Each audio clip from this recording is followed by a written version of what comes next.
जय श्री कृष्णा सा। आप सभी का मेरे चैनल पर स्वागत है। आइए सुनते हैं मंगलवार की व्रत कथा। प्राचीन समय में ऋषि नगर में केशवदत्त नामक ब्राह्मण अपनी पत्नी अंजलि के साथ रहता था। केशवदत्त को धन संपत्ति की कोई कमी नहीं थी। सभी लोग केशवदत्त का सम्मान करते थे, लेकिन उसके कोई संतान नहीं थी। इसी कारण केशवदत्त बहुत चिंतित रहता था। पुत्र प्राप्ति की इच्छा से दोनों पति पत्नी प्रत्येक मंगलवार को मंदिर में जाकर हनुमान जी की पूजा करते थे। विधिवत मंगलवार का व्रत करते हुए उन लोगों को कई वर्ष बीत गए, पर उन्हें संतान की प्राप्ति न हुई। केशवदत्त बहुत निराश हो गए, लेकिन उन्होंने व्रत करना नहीं छोड़ा। कुछ दिन के पश्चात केशवदत्त पवन पुत्र हनुमान जी की सेवा करने के लिए अपना घर बार छोड़कर जंगल में चले गए और उनकी धर्मपत्नी अंजलि घर में ही रहकर मंगलवार का व्रत करने लगी। इस प्रकार से दोनों पति पत्नी पुत्र प्राप्ति की इच्छा से मंगलवार का विधिवत व्रत करने लगे।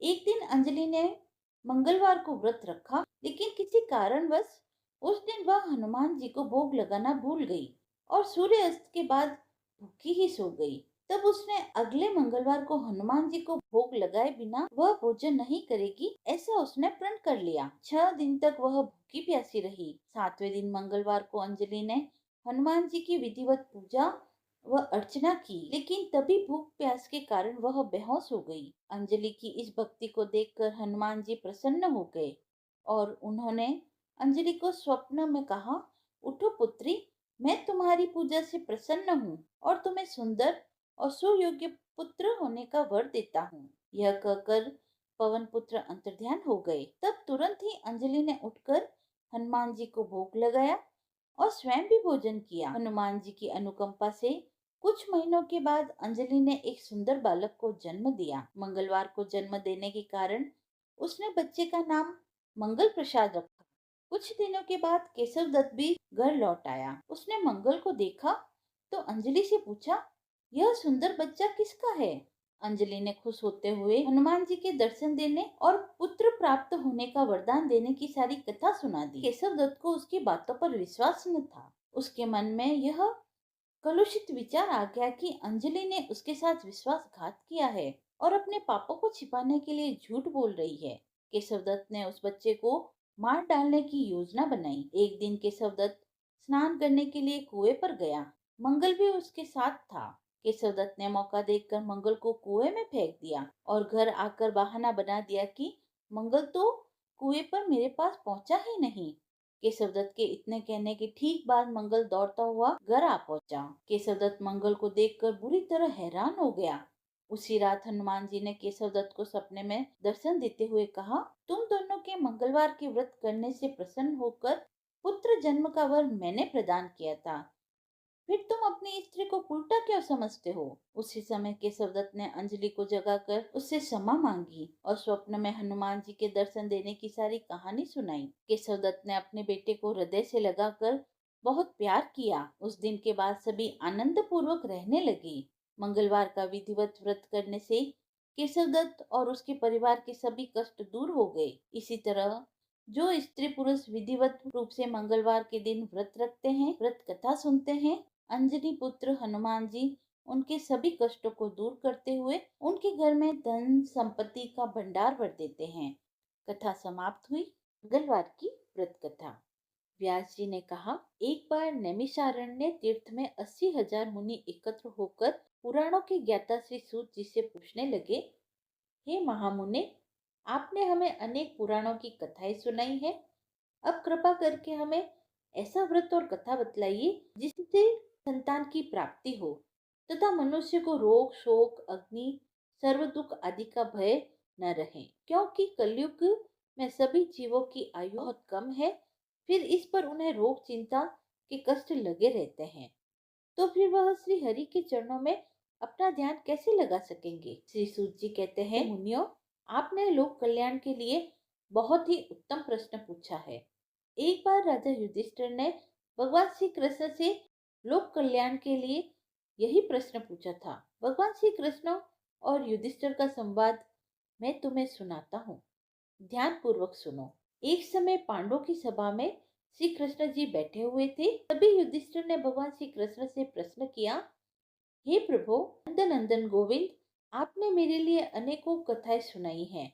आज आप कृपा करके ऐसा व्रत व कथा सुनाइए जिसके करने से मनुष्य को रोग चिंता का भय समाप्त हो जाए व पुत्र की प्राप्ति हो। हे प्रभु, बिना पुत्र के जीवन व्यर्थ है। पुत्र के बिना मनुष्य नरकगामी होता है। पुत्र के बिना मनुष्य पितृऋण से छुटकारा नहीं पा सकता और न ही उसका नंग नामक नरक से उद्धार हो सकता है। अतः पुत्रदायक व्रत बतलाइए। श्री कृष्ण भगवान बोले, हे राजन, मैं एक प्राचीन इतिहास सुनाता हूँ, आप उसे ध्यान पूर्वक सुने। कुंडलपुर नामक एक नगर था। उसमें नंदा नामक एक ब्राह्मण रहता था। भगवान की कृपा से उसके पास सब कुछ था, फिर भी वह दुखी था। इसका कारण यह था कि उस ब्राह्मण की स्त्री सुनंदा के कोई संतान नहीं थी। सुनंदा पतिव्रता थी, भक्ति पूर्वक श्री हनुमान जी की आराधना करती थी। मंगलवार के दिन व्रत करके अंत में भोजन बनाकर हनुमान जी को भोग लगाने के बाद स्वयं भोजन करती थी। एक बार मंगलवार के दिन ब्राह्मणी गृह कार्यों की अधिकता के कारण हनुमान जी को भोग न लगा सकी, तो इस पर उसे बहुत दुख हुआ। उसने कुछ भी नहीं खाया और मन में यह प्रण किया कि अब तो अगले मंगलवार को ही हनुमान जी का भोग लगाकर अन्न जल ग्रहण करेगी। ब्राह्मणी सुनंदा प्रतिदिन भोजन बनाती, श्रद्धा पूर्वक पति को खिलाती, परंतु स्वयं भोजन नहीं करती और मन ही मन श्री हनुमान जी की आराधना करती थी। इसी प्रकार 6 दिन गुजर गए। ब्राह्मणी सुनंदा अपने निश्चय के अनुसार भूखी प्यासी निराहार रही। अगले मंगलवार को ब्राह्मणी सुनंदा प्रातःकाल ही बेहोश होकर गिर पड़ी। ब्राह्मणी सुनंदा की इस असीम भक्ति के प्रभाव से श्री हनुमान जी बहुत प्रसन्न हुए और प्रकट होकर बोले, सुनंदा, मैं तेरी भक्ति से बहुत प्रसन्न हूँ, तू उठ और वर मांग। सुनंदा अपने आराध्य देव श्री हनुमान जी को देखकर आनंद की अधिकता से विलव हो गई। श्री हनुमान जी के चरणों में गिरकर बोली, हे प्रभु, मेरे कोई संतान नहीं है, कृपया मुझे संतान प्राप्ति का आशीर्वाद दे। बस आपकी अति कृपा होगी। श्री महावीर जी बोले, तेरी इच्छा पूर्ण होगी।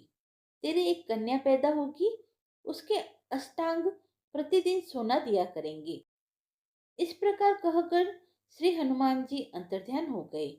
ब्राह्मणी सुनंदा बहुत हर्षित हुई और सभी समाचार अपने पति से कहा। ब्राह्मण देव कन्या का वरदान सुनकर बहुत दुखी हुए, परंतु सोना मिलने की बात सुनते ही प्रसन्न हो गए। विचार किया कि ऐसी कन्या के साथ मेरी निर्धनता भी समाप्त हो जाएगी। श्री हनुमान जी की कृपा से वह ब्राह्मणी गर्भवती हुई और 10वें महीने में उसे बहुत ही सुंदर पुत्र प्राप्त हुई। 10वें दिन ब्राह्मण ने उस बालिका का नामकरण संस्कार कराया। उसके कुल पुरोहित ने उस बालिका का नाम रत्नावली रखा। यह बच्ची अपने पिता के घर में ठीक उसी तरह से बढ़ने लगी जिस प्रकार शुक्ल पक्ष का चंद्रमा बढ़ता है। इस कन्या ने पूर्व जन्म में बड़े ही विधान से मंगल देव का व्रत किया था। रत्नावली का अष्टांग बहुत सा सोना देता था। उस सोने से नंदा ब्राह्मण बहुत ही धनवान हो गया। समय बीतता रहा। अब रत्नावली 10 वर्ष की हो चुकी थी। एक दिन जब नंदा ब्राह्मण प्रसन्नचित्त था, तब सुनंदा ने अपने पति से कहा, मेरी पुत्री रत्नावली विवाह के योग्य हो गई है, अतः आप कोई सुंदर तथा योग्य वर देखकर इसका विवाह कर दें। यह सुनकर ब्राह्मण बोला, अभी तो रत्नावली बहुत छोटी है। तब ब्राह्मणी बोली, शास्त्रों की आज्ञा है कि कन्या 8वें वर्ष में गौरी, 9वें वर्ष में राहिणी और 10वें वर्ष में कन्या, इसके पश्चात रजस्वला हो जाती है। गौरी के दान से पाताल लोक की प्राप्ति होती है, राहिणी के दान से वैकुंठ लोक की प्राप्ति होती है और कन्या के दान से इंद्रलोक के सुखों की प्राप्ति होती है। अगर हे पतिदेव रजस्वला का दान किया जाता है तो घोर नरक की प्राप्ति होती है। इस प्रकार ब्राह्मण बोला, अभी तो रत्नावली मात्र 10 वर्ष की ही है और मैंने तो 16-16 साल की कन्याओं के विवाह कराए हैं, अभी जल्दी क्या है। तब ब्राह्मणी सुनंदा बोली, आपको तो लोभ अधिक हो गया है लगता है। शास्त्रों में कहा गया है कि माता पिता और बड़ा भाई रजस्वला कन्या को देखते हैं तो अवश्य ही नरकगामी होते हैं। तब ब्राह्मण बोला, अच्छी बात है, कल मैं अवश्य ही योग्य वर की तलाश में अपना दूत भेजूंगा। दूसरे दिन ब्राह्मण ने अपने दूत को बुलाया और आज्ञा दी कि जैसी सुंदर मेरी कन्या है वैसा ही सुंदर वर उसके लिए तलाश करो। दूत अपने स्वामी की आज्ञा पाकर निकल पड़ा। पंपई नगर में उसने एक सुंदर लड़की को देखा। यह बालक एक ब्राह्मण परिवार का बहुत गुणवान पुत्र था। इसका नाम था सोमेश्वर। दूत ने इस सुंदर व गुणवान ब्राह्मण पुत्र के बारे में अपने स्वामी को पूर्ण विवरण दिया। ब्राह्मण नंदा को भी सोमेश्वर अच्छा लगा। फिर शुभ मुहूर्त में विधि पूर्वक कन्यादान करके ब्राह्मण ब्राह्मणी संतुष्ट हुए। परंतु ब्राह्मण के मन में लोभ समाया हुआ था। उसने कन्यादान तो कर दिया, पर वह बहुत खिन्न भी था। उसने विचार किया कि रत्नावली तो अब चली जाएगी और मुझे इससे जो सोना मिलता था वह अब मिलेगा नहीं। मेरे पास जो धन था कुछ तो विवाह में खर्च हो गया और जो शेष बचा है वह भी कुछ दिनों में समाप्त हो जाएगा। मैंने तो इसका विवाह करके बहुत बड़ी भूल कर दी है। अब कोई ऐसा उपाय हो कि रत्नावली मेरे घर में ही बनी रहे, अपने ससुराल न जाए। लोभ रूपी राक्षस ब्राह्मण के मस्तिष्क पर छाता जा रहा था। रात भर अपनी शैया पर बेचैनी से करवट बदलते बदलते उसने एक बहुत ही क्रूर निर्णय लिया।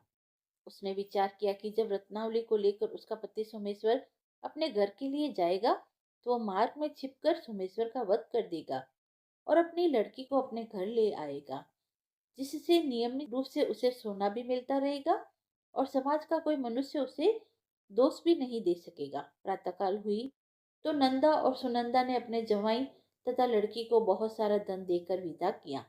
सोमेश्वर अपनी पत्नी रत्नावली को लेकर ससुराल से अपने घर की तरफ चल दिया। ब्राह्मण नंदा महालोभ से वशीभूत हो अपनी मति खो चुका था। पाप पुण्य का उसे विचार न रहा। अपने भयानक और क्रूर निर्णय को कार्य रूप देने के लिए उसने अपने दूत को मार्ग में अपने जवाई का वध करने के लिए भेज दिया, ताकि रत्नावली से प्राप्त होने वाला सोना उसे हमेशा मिलता रहे और वो कभी निर्धन न हो। ब्राह्मण के दूत ने अपने स्वामी की आज्ञा का पालन करते हुए उसके जवाई सोमेश्वर का मार्ग में ही वध कर दिया। समाचार प्राप्त कर ब्राह्मण नंदा मार्ग में पहुंचा और रुदन करती अपनी पुत्री रत्नावली से बोला, हे पुत्री, मार्ग में लुटेरों ने तेरे पति का वध कर दिया है। भगवान की इच्छा के आगे किसी का कोई वश नहीं चलता। अब तू घर चल, वहां पर ही रहकर शेष जीवन व्यतीत करना। जो भाग्य में लिखा है वही होगा। अपने पति की अकाल मृत्यु से रत्नावली बहुत दुखी हुई। करुण क्रंदन और रुदन करते हुए अपने पिता से बोली, हे पिताजी, इस संसार में जिस स्त्री का पति नहीं है उसका जीना व्यर्थ है। मैं अपने पति के साथ ही अपने शरीर को जला दूंगी और सती होकर अपने इस जन्म को, माता पिता के नाम को तथा सास ससुर के यश को सार्थक करूंगी। ब्राह्मण नंदा अपनी पुत्री रत्नावली के वचनों को सुनकर बहुत दुखी हुआ। विचार करने लगा, मैंने व्यर्थ ही जमाई वध का पाप अपने सर लिया। रत्नावली तो उसके पीछे अपने प्राण तक देने को तैयार है। मेरा तो दोनों तरफ से मरण हो गया। धन तो अब मिलेगा नहीं। जमाई वध के पाप के फलस्वरूप यम यातना भी भुगतनी पड़ेगी। यह सुनकर वह बहुत खिन्न हुआ। सोमेश्वर की चिता बनाई गई। रत्नावली सती होने की इच्छा से अपने पति का सिर अपने गोद में रखकर चिता पे बैठ गई। जैसे ही सोमेश्वर की चिता को अग्नि लगाई गई वैसे ही प्रसन्न हो मंगलदेव वहां प्रकट हुए और बोले, हे रत्नावली, मैं तेरी पति भक्ति से बहुत प्रसन्न हूँ। तू वर मांग। रत्नावली ने अपने पति का जीवन दान मांगा। तब मंगलदेव बोले, रत्नावली, तेरा पति अजर अमर है, यह महाविद्वान भी होगा और इसके अतिरिक्त तेरी जो इच्छा हो वह वर मांग। तब रत्नावली बोली, हे ग्रहों के स्वामी, यदि आप मुझ पर प्रसन्न है तो मुझे यह वरदान दीजिए कि जो भी मनुष्य मंगलवार के दिन प्रातःकाल लाल पुष्प लाल चंदन से पूजा करके आपका स्मरण करे, उसको रोग व्याधि न हो, स्वजनों का वियोग न हो, सर्प अग्नि तथा शत्रुओं का भय न हो। जो स्त्री मंगलवार का व्रत करे वह कभी विधवा न हो। मंगलदेव तथास्तु कहकर अंतर्ध्यान हो गए। सोमेश्वर मंगलदेव की कृपा से जीवित हो गया। रत्नावली अपने पति को पुनः प्राप्त कर बहुत प्रसन्न हुई और मंगलदेव का व्रत प्रत्येक मंगलवार को करके व्रतराज और मंगलदेव की कृपा से इस लोक सुख और ऐश्वर्य को भोगते हुए अंत में अपनी पति के साथ स्वर्गलोक को गई। मंगलवार की कथा समाप्त हुई। यदि आपको यह कथा पसंद आई हो तो आप मेरे चैनल को लाइक शेयर एंड सब्सक्राइब करें।